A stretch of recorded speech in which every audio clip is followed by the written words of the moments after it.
In MENACE, you are the commander of the TCRN Impetus, stranded in the Wayback System and in desperate need to take on operations to gain the trust of the factions vying for control across these planets. Today, we'll be taking a dive into how squad management works to better understand how to prepare your team for the missions ahead, and what you can expect when you take on your first operation. If you missed the first video on the strategic layer of the game, it'll be linked in the description of this video for some easy access. If you would prefer to check out a written guide, there's also a link in the description to the Steam version. Let's get into it. Each squad is led by a squad leader who has their own stats and perks that will allow them to be optimized for specific weapons, accessories, and playstyles.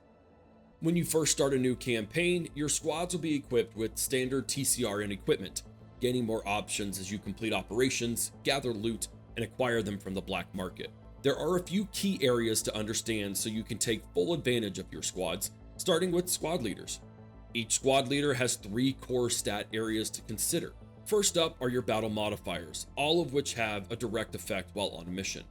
These are armor, modified by equipable armor for an infantry squad or the base armor of a vehicle for your pilot squad leader, detection, the ability to detect units within sight, concealment, how difficult it is for the enemy to detect your own squad, and vision, the number of tiles from a squad leader that can be seen.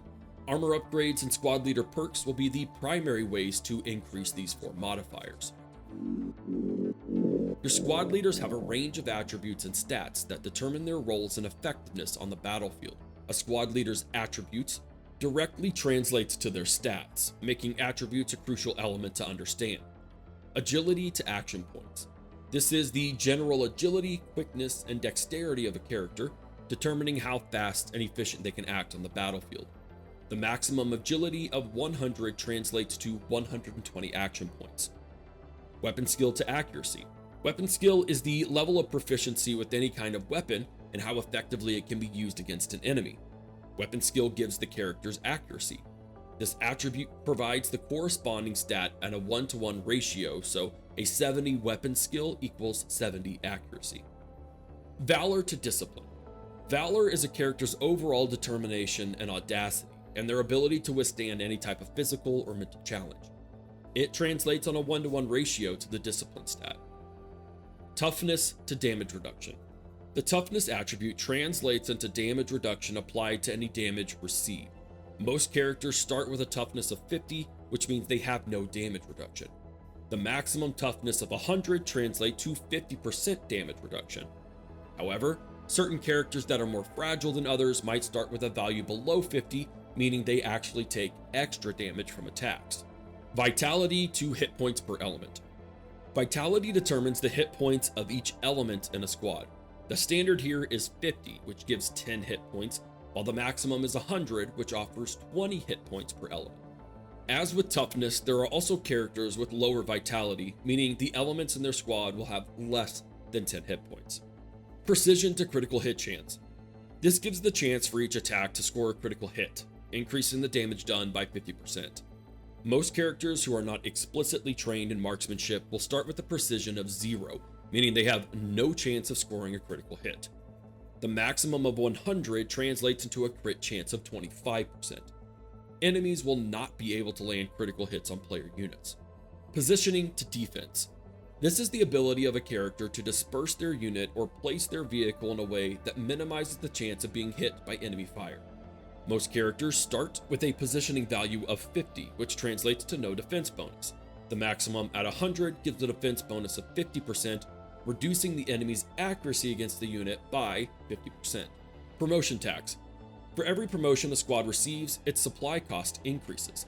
This is to encourage the use of less experienced squads. Growth potential indicates a character's ability to learn from experience, acquiring new abilities, and open to new techniques and teachings.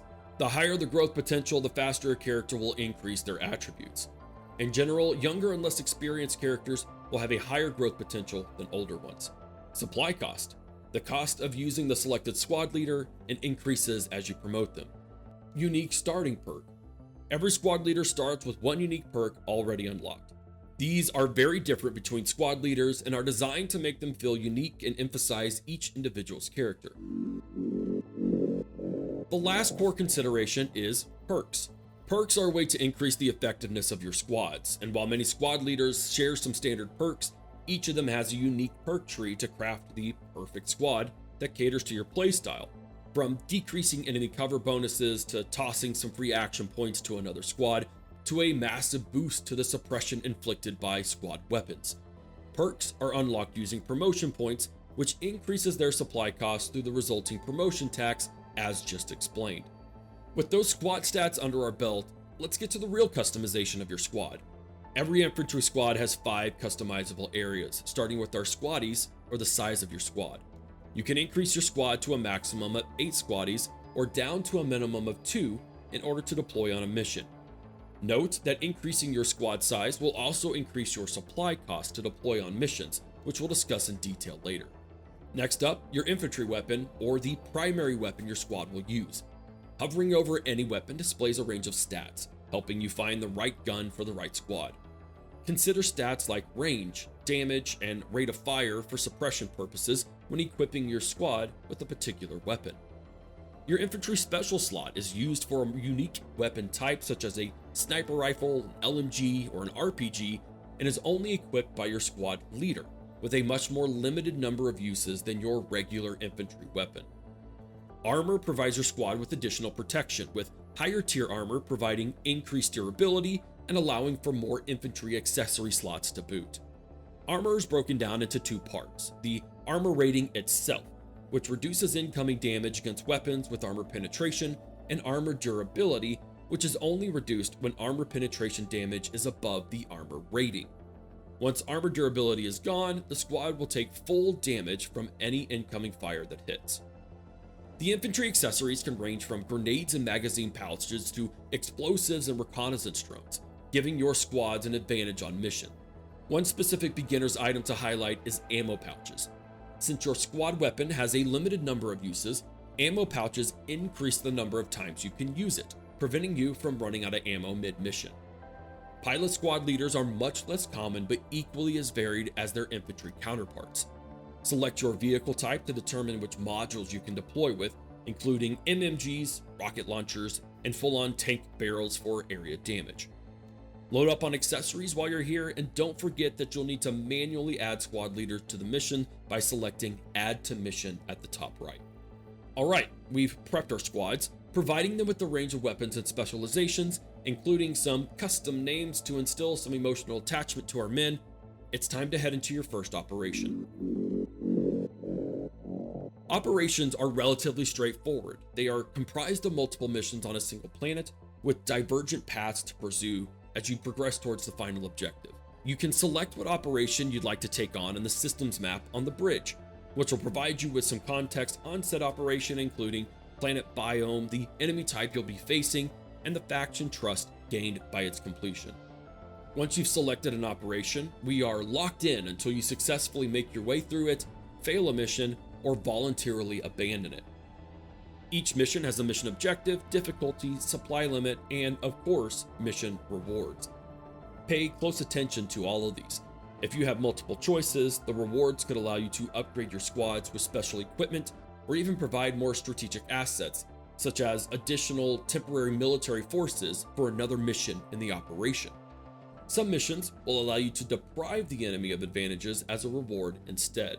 Once you've made your choice, it's time for mission prep. Mission prep provides an opportunity to review all the information you have before a mission launch, including areas of obstructed terrain, cover, and your deployment zone. Also included in the mission prep is the time of day and the weather, both of which have an impact on stats on the battlefield. The degree of information provided depends on the intelligence level, as mentioned in the strategic layer video. Having a high intelligence level, you can hover over both civilian and enemy squads, which will allow you to see what type of unit they are, how many are in the squad, their potential armor, which can affect where you deploy your own squads. It looks like we've gone over our supply limit for the mission, so let's make some adjustments by reducing the number of squaddies by a couple in both of our squads, and modifying some weapon layouts here. Now that we're safely under the supply limit, I'll drag my squads to the locations I want within my deployment zone, and I'm ready to deploy planet side.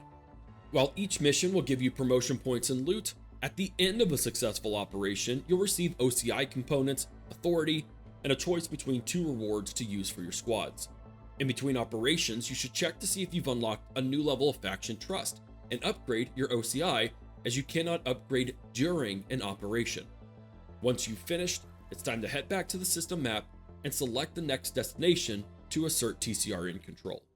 That's your top level breakdown of both squad management and operations major.